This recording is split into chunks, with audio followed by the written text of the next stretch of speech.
I'm Julia Beggs. Many of you probably know me as Julia Gorman. I worked in the Boston competition practice from about 2014 to 2018. And during that time, I was president of the inaugural junior class council. I was involved in recruiting. And as an outgrowth of both of those things, helped start a blog for juniors to share their experiences with incoming analysts and college candidates. So I had a really fantastic experience at CRA, and it's a pleasure to be back with you all.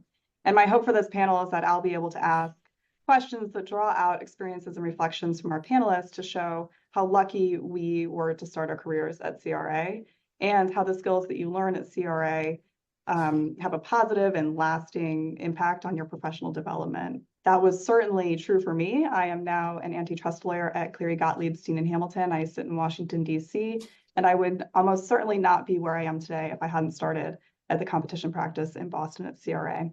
So I might be the panelist whose career moved least far afield from the work at CRA. So I'm excited to introduce you to our panelists. And as I was preparing for this panel, I was reminded of recruiting literature that we used at CRA when I was there, which said, start here, go anywhere. And that really stuck with me because I think it's true. And I think the varied experiences of our panelists will show that. And as Jen mentioned and Paul mentioned, CRA is a great place to build a career, and I certainly would have done that. I loved everything about it, except I just don't think I have the quantitative chops, to be perfectly frank. So with that, I'll turn it over to our panelists for introductions, and I'll ask Nate to start. Hey, good morning, everyone. Nate Schneider. I was at CRA from 2015 to 2020 in the forensic services practice. After that, I made my way. I was poached, actually, by the Big Ten Conference, where I was working in engagement with them, with their new commissioner, Kevin Warren, who had just come in, who's now the Bears president and CEO. And I'd been there since, I guess, September 2020. Great to be with everyone today. That's great. I went to Michigan Law School, so I'm a particular fan of the Big Ten and the work you're doing for the conference. Serena, I'll turn it over to you next for introduction. Great. Hi, everyone. My name is Serena Zhan. Between 2011 and 2015, I worked in the Boston life sciences practice. After CRA, I got a master's in biostatistics at Columbia. Currently, I work as a data scientist at Google, servicing cross-functional teams within the health AI group. Thanks, Serena. And last but not least, Chris. Hi, I'm Chris Dalla Riva. I worked in the competition practice from 2017 to 2019. I also interned the summer before that. I have degrees in math and economics from Boston College, and I currently work in the music industry. I work for a company called AudioMac. We're a music streaming service with about 30 million monthly users. And outside of my job, I write about music regularly, and my writings appeared in The Economist, The Wall Street Journal, and a couple other publications. Thanks. And we'll definitely have to come back to all of that, which is really interesting. Nate, I want to turn back to you briefly. Could you describe your experience in forensics? I think it's a practice area that some of our summer analysts joining might not be familiar with. And then also looking back, what stands out to you about your time at CRA? Absolutely. So I'm going to go just a little bit further back from that, but I came over from Navigant Consulting with a whole group that kind of started the forensic services practice in Chicago with CRA. And right off the bat, joining, we were doing a lot of the similar work, but one of our core tenets at Navigant that we brought and really, I think, blossomed at CRA was this idea of being cross-functional. I am by trade, I was a finance major. All my internships, everything I did was really more commercially minded. And once I, came to CRA and got into consulting, I really shifted a bit more into the forensic side, cybersecurity, digital forensics. I did testimony in state and federal courts and a bunch of other crazy things. But if there's one thing it taught me really well at CRA in the forensic services practice, one, you should be ready for just about anything. It's a very fast-paced environment. And I think over the course of my 5 years, I worked on over 400 engagements. And so the ability to task shift and to work on and to juggle multiple projects is something that's really benefited me, in my career post CRA. And obviously the cybersecurity world has not changed much. So I came to the Big Ten Conference as the chief information officer there, and really had my hands full to implement all kinds of different controls so that we did not have one of those big incidents you read about And just from reading the news, I can tell that, this world hasn't stopped much. So I'm sure the forensic services practice continues to grow and is probably dealing with all kinds of fires as we speak. Thanks, Nate. Chris, I wanted to turn to you next because, as you mentioned in your intro, you've managed to land a spot that is like many people's dream career, which is the intersection of music and data. And you were recently quoted in the Wall Street Journal as somewhat of an authority on pop music. So how did CRA serve as a springboard to your current work? Yeah, so obviously CRA, especially in the work we would do in the competition practice, was highly analytical. So when I left CRA, I had always been involved with music. I've always played in bands. I've always been shouting about various pop stars and rock stars of the past. I was just applying to jobs, and I ended up getting this job at a company called AudioMax, specifically doing data analytics. When I started, we were about 20 employees, and my job was like, all right, we rolled out a new product. How is it performing? How can we use our data to make the experience better for our users? So that rigorous data thinking that I learned at CRA definitely came to help in my current role. And the other thing is that CRA, we were always working on ultimately reports to put these analytics in, whether that would be for, a court hearing, or something else of that nature. So you really are combining analytics with the written word and trying to communicate your ideas as clearly as possible, because analytics can obviously be very dry. So those two things together definitely made it really easy for me to jump into another role that was analytically focused, but also figure out how to communicate those analytical ideas. And I use that definitely in my day-to-day role, and also while I'm writing in the newsletter I write every week, and for various publications that reach out to me. Chris, building on that, how did you know when you were ready to take the next step and begin looking outside of CRA and applying to jobs? Yeah, good question. I actually thought I was going to stay in the consulting world, and while I was at CRA, I applied to PhD programs. I got in, and I guess then I did a little soul searching. I talked to a lot of people, and someone said to me, "Do you love economics as much as you love, all this other stuff I was involved in with music?" Because when you do an economics PhD, that's basically all you're thinking about. And I was like, I don't think so. So I decided to defer that acceptance for a year and just see if any other roles um, would come about. And that's how I ended up in this current role. So again, it was also through the soul searching of thinking that I wanted to continue in the consulting role that I managed to find the role that I currently ended up in. Right. So we've talked a little bit about the intellectual rigor at CRA, the analytical thinking that you learn. Before we get too far along in this panel, I want to make sure we talk about the human side of CRA and the cultural element, which I think is one of its strengths. So for that, there's no better person than Serena, who was the John Jenkins Corporate Award winner when her time at CRA. And so, Serena, could you talk a little bit about what you did besides client work and what value you derived from it? Yeah, of course. So I think about a year after joining, I became actively engaged with the recruiting process, not only interviewing candidates, but also helping with developing case questions and answers. After that, I was involved with Excel practice-specific training activities. All of these experiences really supported the notion that teaching something is equivalent to twice learned. So it really helped me understand the day-to-day tools we needed to use much better. But perhaps one of the most rewarding experience was something I was brought on to do quite early on, maybe just a few months after joining. And that is sitting on the auctions team's global dairy trade help desk, because they had a high volume of Chinese speaker clients participating in the competitive bids. This experience really gave me a great opportunity, not only to engage with non-life sciences effort long-term, even if it's just a few hours a month. It helped me build long-lasting friendships with colleagues in the auction practice. Yeah, so it was really great.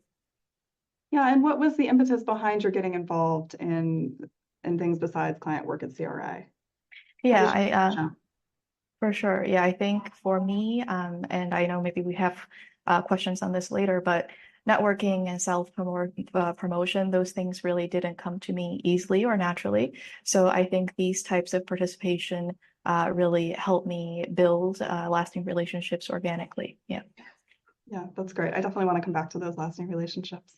One of the things that CRA is known for is its sort of entrepreneurial free market system and environment. And CRA entrepreneurial places are wonderful. You can really sort of make the experience your own, but they also come with challenges. And one of them is time management. And Nate, I want to shift back to you for this because you mentioned a little bit about task shifting. And I also know that you're involved in a whole host of things. So how do you determine where to allocate your time, and does it get easier with practice? There's probably not an amazing answer to this. This is very case by case. I guess just to go just a little bit deeper, it's, I'm the chief information officer at the Big Ten.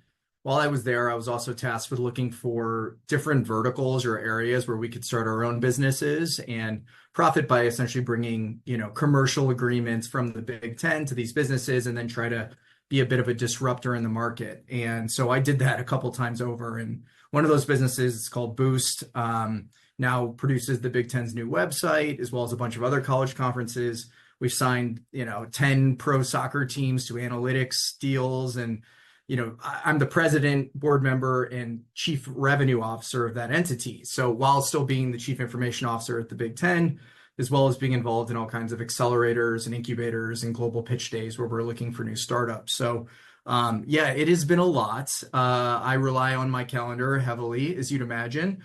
But I'd say the most important thing is I was able to make sure these things all related together and they were not so drastically different. I wasn't doing something very specific for like a healthcare industry while also trying to do sports, while also trying to do sports tech. And so a big part of it is making sure these things really kind of fit together and they're cohesive. But at the same time, it is really just planning out my schedule well.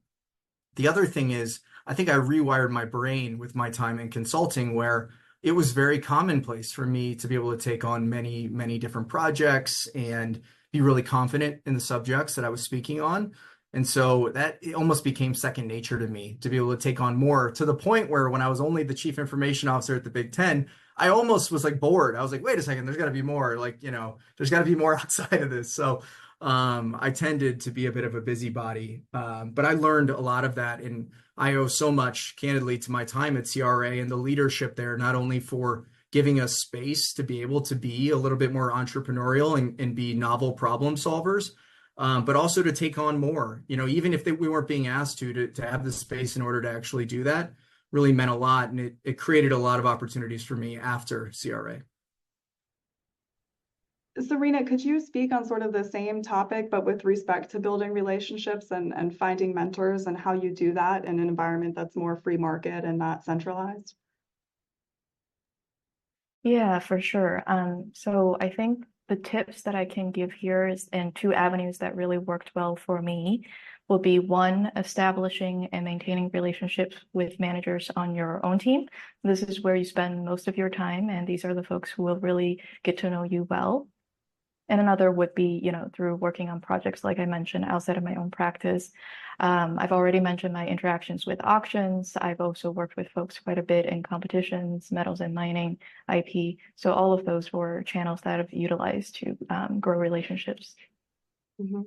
And this is a question for both Chris and Serena, but did CRA help you at all in terms of discovering and refining your interests? And I guess, how did you make sure that as you were working at CRA, you weren't losing sight of your passions and you were sort of refining what you wanted to do long term? So I guess, Chris, why don't we start with you? Yeah, I mean, the nice thing about my time at CRA, and Nate sort of spoke to this a little, is that you're balancing a lot of things and you get exposed to a lot of things. I mean, in the competition practice, you would work on such a wide variety of projects, and it just makes you realize that the world is very large, and that the skills that you have are applicable to a lot of different industries and disciplines, and they can be applied there. So I think that was something that's really valuable, and trying to figure out what you enjoy and what you like is like keep your stay open to what's out there. There are interesting things in every field. And also at the same time, I mean, if in my work life I'm getting exposed to all these ideas, you shouldn't shut down things that interest you outside of work. And there are usually ways to combine those things in ways you probably don't even know when you start your career. And that's something that I definitely learned during my time at CRA, and I came to see as I've moved on into other roles, is that if you're working in consulting, your skills are very general and can be applied to a lot of different fields. So, you want to keep your mind open and always be open to new opportunities because you probably have the skill set to apply things there. Yeah, thank you. And Serena, the same question for you. How did CRA help with discovering or refining your interests? Yeah, for sure.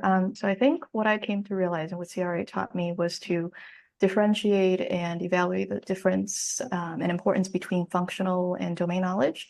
So for me, I came into CRA knowing that functionally, I'm interested in utilizing quantitative methods to solve problems for potential clients. But CRA was the institution that introduced me to the domain of health.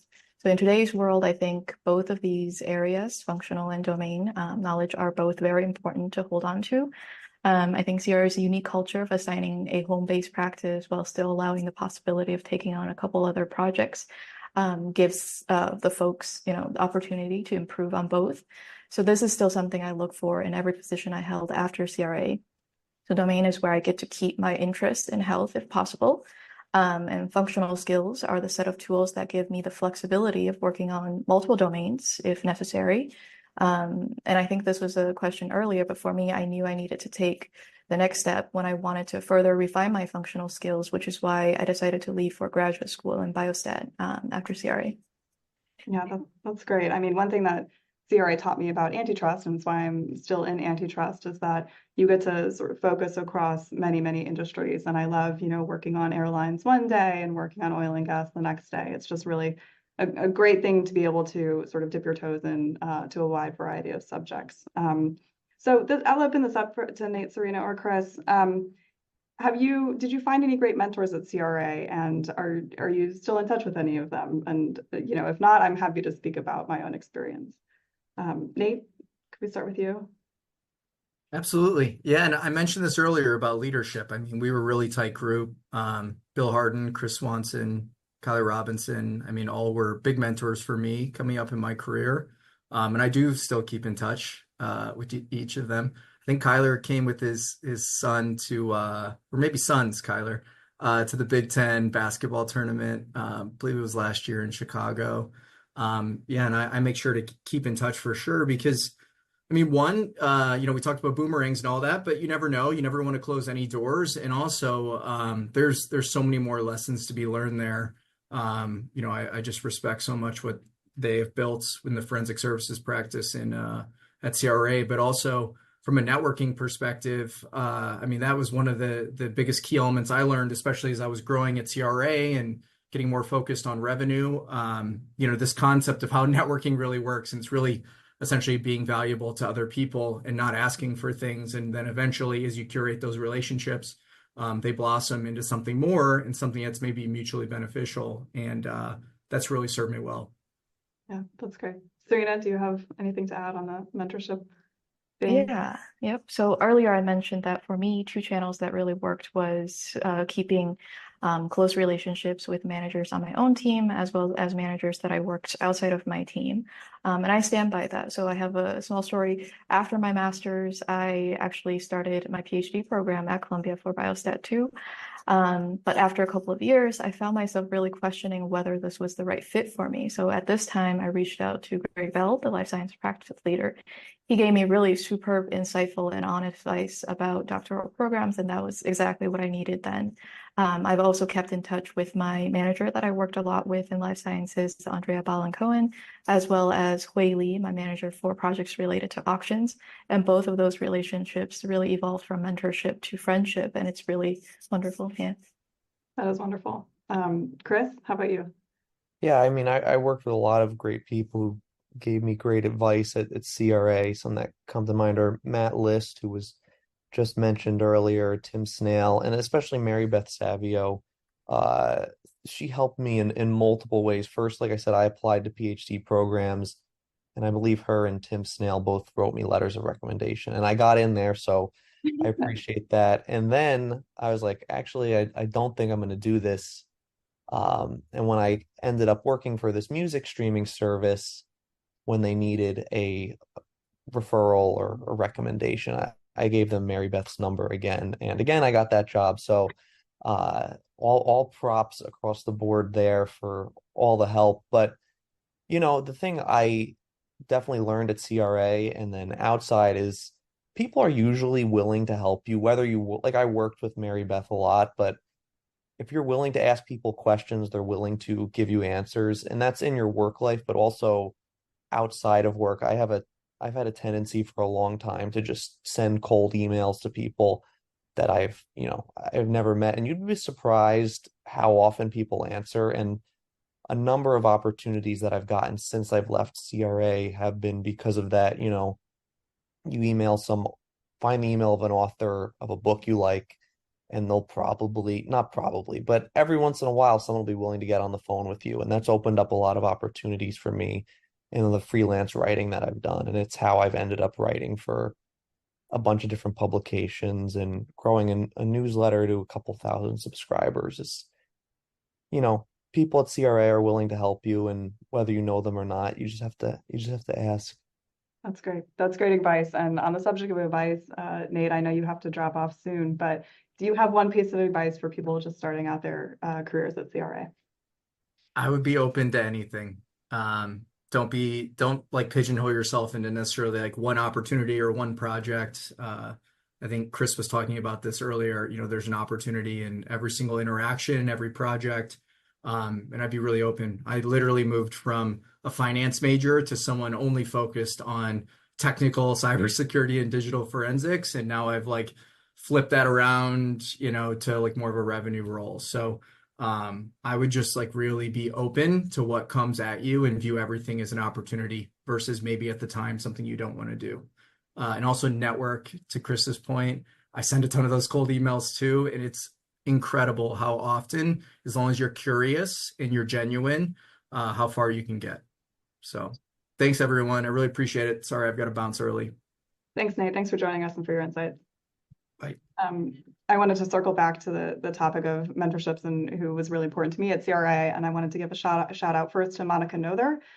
She was one of the first people who trusted me with a significant amount of responsibility before I was sure I could handle it. And actually, while I was at CRA, I went to a women's conference at Harvard, and somebody said that a mentor is somebody who sees something in you before that you see it in yourself. And I think that's really true of Monica Nother.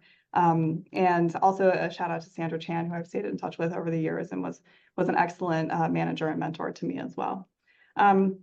So circling back to pieces of advice, Serena and Chris, I want to ask you, and we can start with Serena. I wanted to ask you whether you have any advice for people who are just beginning their careers at CRA. For sure. Yeah. So what I realized at this point in my career is that literally all other jobs are just like consulting. The only difference will be your client and the questions that you're asking you to solve. Even if you own your own business, then you will have the ultimate client, which is yourself, and maybe arguably a client that is hardest to satisfy. So I do believe, as cheesy as it sounds, if you can make it here, you can make it anywhere. A few important tips stemming from this mantra would be, one, not to overlook the soft skills such as communication, negotiation, confidence. These are, in my opinion, just as important and maybe harder to refine than, say, analytical or programming techniques. And another, Nate spoke to this earlier, adaptability, readiness to pivot. Projects can often take many different turns, similar to the long career ahead of you, right? This is the time to know how to cope with unexpected changes and make the most out of every situation. Yeah. Another great piece of great advice, Chris.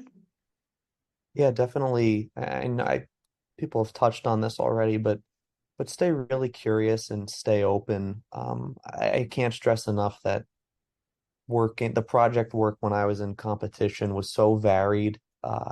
Worked on cases with electronics, healthcare, professional sports, some of which were industries that I thought would be particularly boring. And when you get down into the details, there's a lot of interesting stuff throughout the world. And if you stay open to those things, you're bound to find something that you're really passionate about and something that interests you. So you really just don't want to shut things down immediately because they don't appeal to you from the jump, because you're going to miss out on a lot of great things if you do that. That's great. I'll give my own piece of advice in a moment, but I wanted to preview that we only have a few minutes left. And so Chris and Serena, if you could think about an interesting project that you're currently engaged in, I think we'd all love to hear about it. And so my own piece of advice is just to say hi to people in the hallways. I think that sort of builds on the theme of just, you never know who you're going to meet, you never know who you're going to connect with, and the connections can start small and then build into something much, much bigger. So Chris, do you have an interesting personal and professional project that you have a lot of interesting projects, so this should be a softball for you, but what would you like to tell the group about? Yeah, I get to work on what I think is a lot of fun stuff in my professional life and then outside of work. My consistent project that I work on is I write a newsletter. I bill it as at the intersection of music and data. Over the last year and a half, we've grown from about 0 to 5,000 subscribers, and it's continuing to grow. So that is my like endless project, is I'm always looking for interesting things in analytical angles and music and trying to put them out there. Ultimately, I'm trying to get a book published, so I'm working on that and just continuing to write consistently. I will, of course, plug myself. It's called Can't Get Much Higher if you're curious. And yeah, I'm always looking for interesting things in the music space to write about and tell people about. So I that's love my that book title. Yeah. endless project.